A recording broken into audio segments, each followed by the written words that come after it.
વિસનગર નગરપાલિકાના ward number 1ની ખાલી પડેલી બેઠક માટે આજે પેટા ચૂંટણીનું મતદાન શાંતિપૂર્ણ માહોલમાં શરૂ થયું છે। સવારથી જ વિવિધ મતદાન મથકો પર મતદારોમાં ઉત્સાહ જોવા મળી રહ્યો છે। વોર્ડના કુલ 6,676 મતદારો પોતાના નગરસેવકની પસંદગી માટે મતાધિકારનો ઉપયોગ કરી રહ્યા છે। નગરસેવક દીપક મોદીના આપઘાત બાદ પછાત વર્ગ માટે અનામત આ બેઠક ખાલી પડી હતી। આ પેટા ચૂંટણીમાં ભાજપના નીતિન મોદી અને કોંગ્રેસના શૈલેષ રાવળ વચ્ચે સીધી ટક્કર જોવા મળી રહી છે।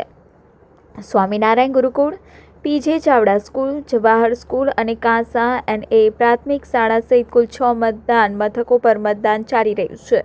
સમગ્ર પ્રક્રિયા દરમિયાન કડક પોલીસ બંદોબસ્ત ગોઠવવામાં આવ્યો છે।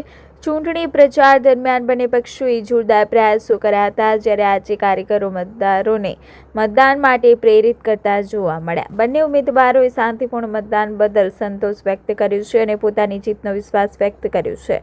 હવે સૌની નજર મતદારોના ચુકાદા અને પરિણામ પર ટકેલી છે। 20 ન્યૂઝ ગુજરાતી।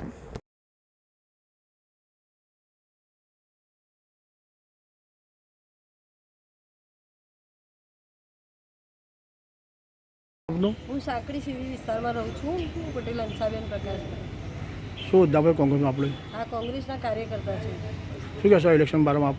એના ઇલેક્શન શાંતિપૂર્વક સારું થઈ રહ્યું છે। હાલ વોર્ડ નંબર 1ની પબ્લિકને મારે એટલું જ કહેવાનું છે કે ભાઈ તમને અધિકાર છીનવી લીધો તો અધિકાર મળે એ બદલ શું નામ તમારું? મારું નામ રાવળ શૈલેષકુમાર સુરેશભાઈ।